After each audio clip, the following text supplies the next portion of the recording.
College की दुनिया, अगले चैप्टर का टाइटल। अगली सुबह वीर, श्रुति और रोहित तीनों एक साथ कॉलेज पहुंचते हैं। इसी तरह एक महीना बीत जाता है। सभी अपने कॉलेज की नई दुनिया में मशगूल हो गए थे। वीर, रोहित, श्रुति, कोमल और गौरव के बीच अच्छी दोस्ती भी हो गई थी। सभी खुश थे अपनी अपनी दुनिया में। वीर के पंगे अभी भी राहुल से होते रहते हैं, पर हर बार उसे वीर के सामने मुंह की खानी पड़ती। इस वजह से उसका गुस्सा और नफरत वीर के लिए बढ़ती जा रही थी। पर वीर इससे अनजान अपनी ही दुनिया में मस्त रहता। कॉलेज में भी उसकी बाकी सबसे बहुत अच्छी बनती थी। प्रोफेसर्स भी वीर को एक अच्छे स्टूडेंट के रूप में देखते थे। इधर वीर और रोहित अपने ग्रुप और राजीव अपने ग्रुप को लेकर हर संडे वीर और रोहित के फ्लैट पर मिलते थे और पार्टी करते, गप्पे लड़ाते और ढेर सारी मस्ती करते। वीर और श्रुति का प्यार भी दिन प्रतिदिन बढ़ता जा रहा था। बस रोहित के अलावा अभी भी इस बारे में कोई नहीं जानता था। सभी खुश थे, अपनी दुनिया में मगन थे। आज वीर का मन बेचैन था। वो बालकनी में आ जाता है, उसे नींद भी नहीं आ रही थी। वो बस ये समझ नहीं पा रहा था कि क्या हुआ है। 2 दिन से उसने गांव भी बात नहीं की थी। कहीं वहां तो किसी को कुछ नहीं हुआ ना? नहीं, ऐसा नहीं हो सकता। तो साक्षी या कोई बताते जरूर। यही सब सोचते हुए वो पूरी रात बिता देता है। सुबह 6 बजे ही वो साक्षी को फोन करता है। साक्षी, भैया इतनी सुबह सुबह क्या बात है? वीर, वो सब छोड़, ये बता वहां सब ठीक है? साक्षी थोड़ी चुप रहकर। वीर, साक्षी क्या हुआ, तू चुप क्यों है? साक्षी, वो कुछ नहीं भैया, मैं तुझसे कुछ पूछ रहा हूं। साक्षी, हाँ सब ठीक है। और वीर समझ जाता है। वीर, ठीक है कहकर फोन रख देता है। वहीं साक्षी, अब आपको क्या बताएं भैया, आपके जाने के बाद यहाँ पर क्या हुआ? सॉरी, आपसे हमने झूठ बोला उसके लिए। वीर किसी को फोन करता है। वीर, हाँ ये बता हुआ क्या है? उधर से वो सब बातें बता देता है। वीर गुस्से में, तुझे बोला था ना कि यहाँ कुछ होता है तो मुझे बताएगा। दिमाग नहीं क्या तेरे में, बेवकूफ आदमी। और फोन काट देता है। गुस्से में उसकी आंखें लाल हो जाती हैं। वो फोन निकालकर तुरंत फ्लाइट की टिकट बुक कराता है और रोहित को उठाता है। रोहित, क्या हुआ, तेरी आंखें लाल क्यों है? वीर, सुन, मैं अभी गांव निकल रहा हूं, तू यहाँ सब संभाल लेना और श्रुति को कुछ मत बताना। रोहित, क्या हुआ है, मैं भी चलता हूं। वीर, कुछ नहीं हुआ, बस तुझे जितना कह रहा हूं ना उतना समझ।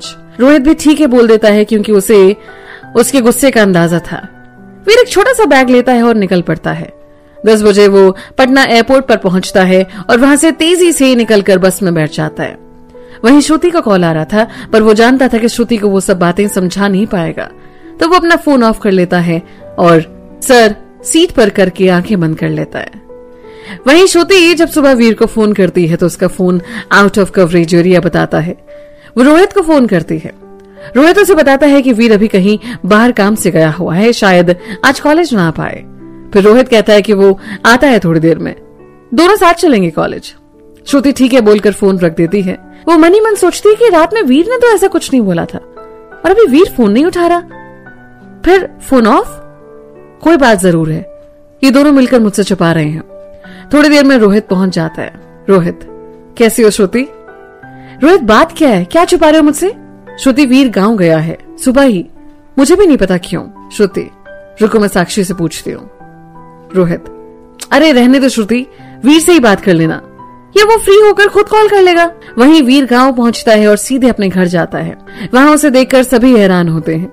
वो सीधे बड़े पापा के पास जाकर उनके पांव छूता है और वहीं उसके चाचू भी होते हैं तो उनके भी पांव छूकर बोला, बड़े पापा बहुत जल्दी पढ़ाया कर दिया ना आपने हमें। बड़े पापा, वीर क्या बताते आपसे, आपको तो सब पता ही है ना। वीर, बड़े पापा इतनी बड़ी बात हो गई, उसने आपका और चाचू का रास्ता रोककर धमकी दी है जान से मारने की, और आप हमें एक बार भी नहीं बता सकते थे। बड़े पापा, फिर ये कोई नई बात नहीं है ना, वो जो चाहता है हम कभी करेंगे नहीं, ये आप भी जानते हैं। वीर, नहीं बड़े पापा, अब और नहीं, अब इसको सबक तो हम सिखाएंगे, आप बस ज्यादा मत सोचिए इस बारे में। वीर वहां से अंदर जाता है और बड़ी माँ और प्रीति के पांव छूकर बिना कुछ बोले अंदर चला जाता है। साक्षी और प्रीति उसे आवाज भी देते हैं पर वो किसी की नहीं सुनता। प्रीति, अब जनाब का गुस्सा झेलो। साक्षी, गलती भी तो हमारी है ना, आज सुबह फोन आया था, हमसे पूछा पर हमने कुछ नहीं बताया। प्रीति, अब जाने कब शांत होंगे, क्योंकि इनको अब मुश्किल होगा शांत कराना। वीर अपने कमरे में जाता है और सोचने लगता है कि क्या किया जाए। फिर उसे अभी तक की सारी बातें याद आने लगती हैं। विक्रम सिंह जो कि एक बिजनेसमैन है और पैसों का भूखा है, उसे वो जमीन चाहिए जिस पर वीर और विक्रम के पुरखों ने करीब 50 गरीबों की फैमिली को दान में दे दिया था रहने के लिए। उसके सारे कागज वीर की फैमिली के पास बरसों से थे और अब वो पिछले कुछ सालों में विक्रम उसे वापस चाहता था और उस जमीन पर एक होटल बनाना चाहता था। उसके लिए उसे कागज चाहिए था, जिसके लिए उसने वीर की फैमिली को कई बार पैसे भी ऑफर किए, पर जब बात नहीं बनी तो धमकी भी दे दी।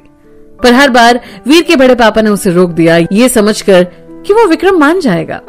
पर इस बार जब उसे पता चला कि वीर यहां नहीं है तो उसे भी यही मौका सही लगा और उसने दोनों को धमकी दी कि क्या पता वो लोग कागज दे दे। वीर मन में, इसकी इतनी हिम्मत कैसे हो गई?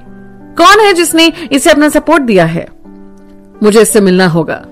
वीर बाहर आता है और बिना किसी से कुछ बोले वो राज सिंह से मिलने उसकी हवेली पहुंच जाता है। हवेली के अंदर विक्रम सिंह पहले तो चौंकता है और फिर कहता है, हाँ वीर, कैसे आना हुआ? वीर, तू मुझे देखकर खुश तो नहीं हुआ होगा, और तुझे पता है कि मैं यहां पर क्यों आया हूं? विक्रम, पता तो है, पर वीर तुझे क्या दिक्कत है? देख, तू भी कमा और मुझे भी कमाने दे। क्यों उन गरीबों के लिए हम दुश्मनी कर रहे हैं? मरने दे उन्हें, तुझे क्यों इतनी परवाह है? वीर, तू गिरा हुआ तो था ही, पर इस हद तक गिर जाएगा ये नहीं पता था। छोड़, वैसे तुझे समझाने का कोई फायदा नहीं है।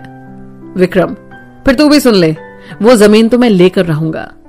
वीर, सुन विक्रम सिंह, आज तक तुझे सिर्फ अपने बड़े पापा के कहने पर छोड़ दिया था, पर इस बार तूने हद पार कर दी है।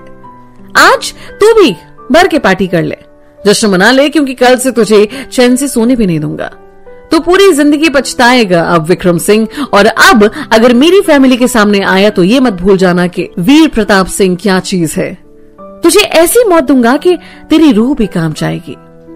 विक्रम सिंह हंसता हुआ, फिर तू भी ना मजाक अच्छा कर लेता है। तुझे शायद ये नहीं पता कि पैसों से हर चीज खरीदी जा सकती है। वीर, जिसकी आंखों में गुस्सा था, बोला, ठीक है, तो तू उल्टी गिनती शुरू कर दे, क्योंकि सुबह सूरज उगने के साथ ही लोग तुझे भूलना शुरू कर देंगे। वीर वहां से चला जाता है। वो अपने बड़े पापा को फोन कर देता है कि वो लेट आएगा और जाकर एक बार में बैठ जाता है। वहां से किसी को फोन करता है और उसे कुछ समझाकर शराब पीना शुरू करता है। कुछ और कॉल्स करता है वो, और फिर बस शराब पीना शुरू कर देता है। काफी रात को वो घर पहुंचता है और सीधे अपने कमरे में पहुंचकर गेट बंद करके सो जाता है। पर साक्षी कई बार वीर को आवाज देती है, पर वीर ने तो जैसे ठान ली थी कि वो कोई बात ही नहीं करेगा। उसका गुस्सा भी जायज था, क्योंकि बात यहां उसे बताने की नहीं थी, लेकिन अगर उसके बड़े पापा या चाचू को कुछ हो जाता तो, क्योंकि वो विक्रम सिंह को अच्छी तरह जानता था और ये भी कि उसको किसी का सपोर्ट मिला हुआ है, वरना वो इतनी बड़ी हिम्मत नहीं करता। यही सब सोचते हुए उसे नींद आ जाती है।